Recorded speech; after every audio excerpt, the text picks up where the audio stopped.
Hi, and welcome to Dumbasses Gone Wild. This episode's a little bit different.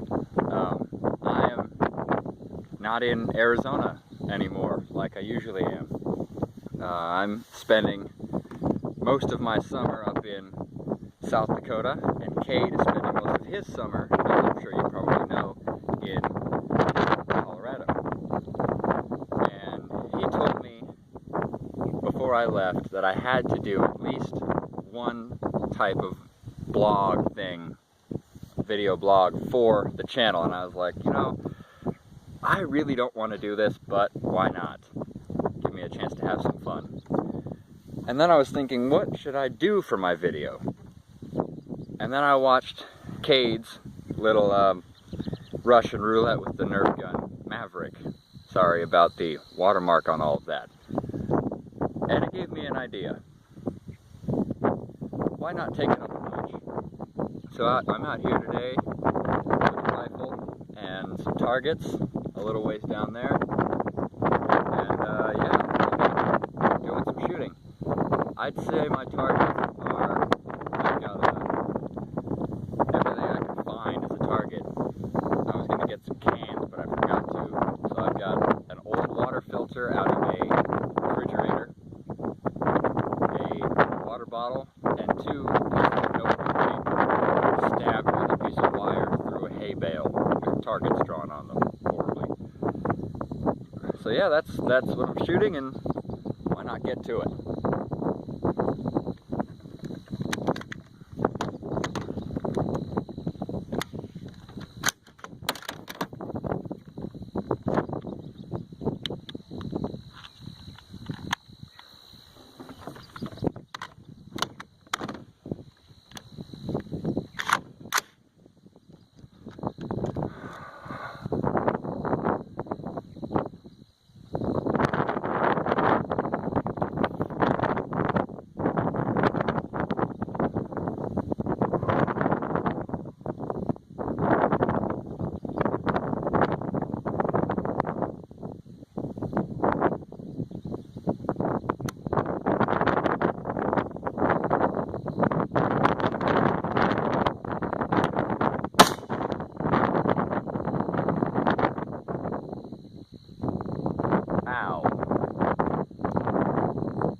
Yeah, that was maybe not the best idea.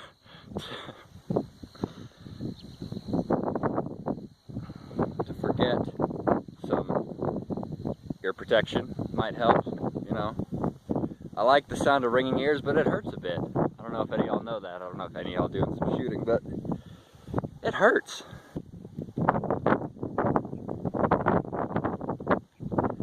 And I don't know if you can hear this or not, but there is a little bit of wind today, so sorry about the noise if there is any.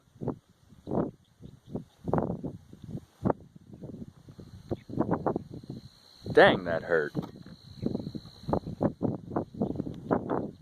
Let's try this again.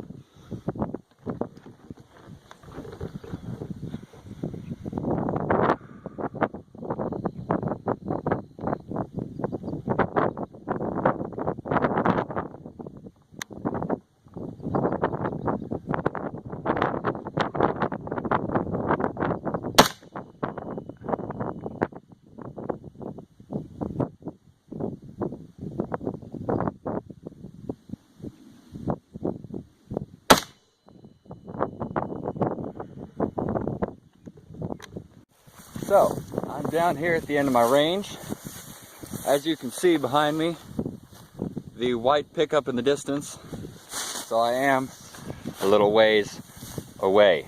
So let's check my grouping here. It looks like I didn't do too badly. First shot went, well, there goes my water bottle. First shot went here. Second shot went there, and my third shot went there. So, now let's go for this water bottle. So I decided once I got down to the pickup down there, I thought, before I shoot this water bottle, how about I do something I would not normally do, even for myself? But for you guys, I'm going to do this. I'm going to set my phone here and film up here at the targets, so you guys can see what it's like to be downrange, and hopefully if I hit it right, see the big explosion of water. So, you're welcome.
Alright, now that we've done some accurate, precise rifle fire and a little bit of not so accurate or precise rifle fire, let's switch it to the other end of the spectrum.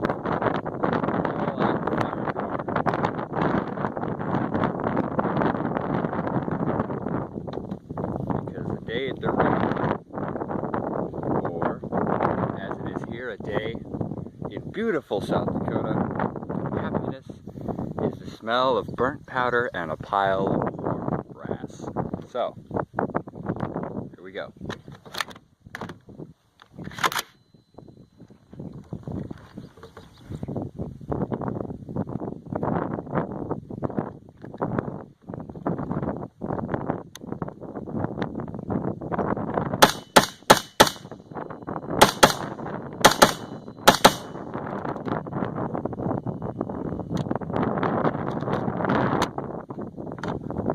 Empty.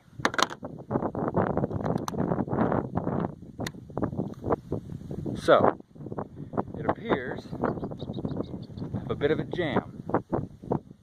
This is not a quality control program or problem. This is not a quality control problem.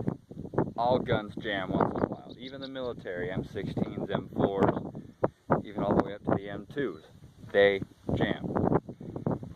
The bottom receiver is fine, but the upper receiver, the main part of the gun, is jammed. This handle you've seen me pull back. When you pull it back, it should move. And that, when you do, pulls this silver bit back with it, and the next round from the chamber, or from the magazine, goes up into the chamber and loaded into the barrel.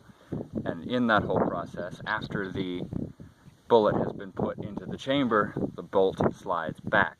And this happens in a semi-automatic or an automatic every time you pull the trigger. It comes back, round in, comes forward.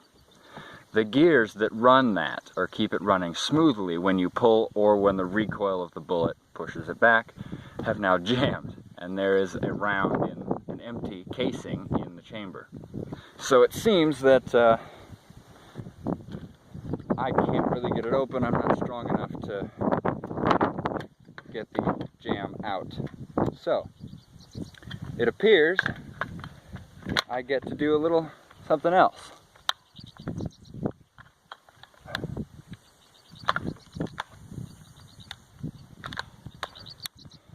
And just to be sure, this is a good rifle. It is a Rock River Arms AR-15 chambered in 223, but it is now jammed. So it's out with the AR.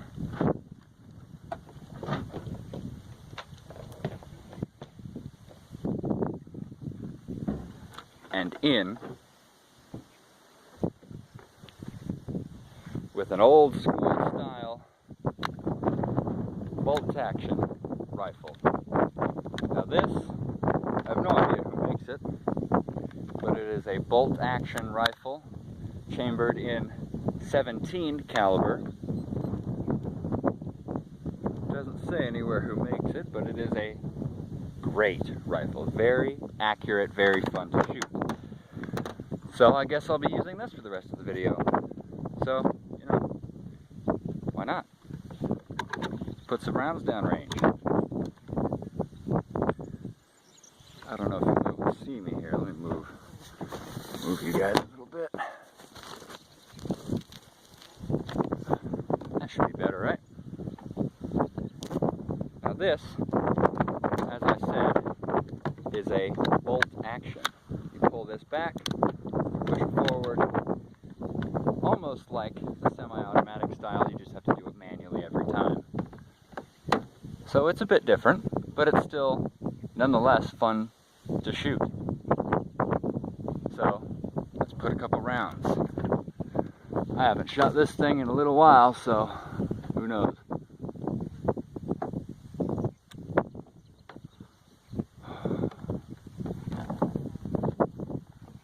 I don't have a rest here. I'm actually using the little barrel rest that I usually use for this rifle. I'm using it to hold my phone up and film this, so I've got a fist to do it now. I might switch in a moment, but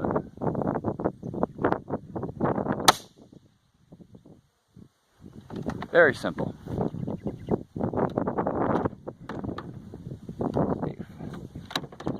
Fold back. Now this small little 17 caliber rifle I just fired shoots this. This is the empty casing from a 17 caliber rifle. It is a little bit bigger than a 22. This is the 223 that I was just shooting earlier with the AR-15.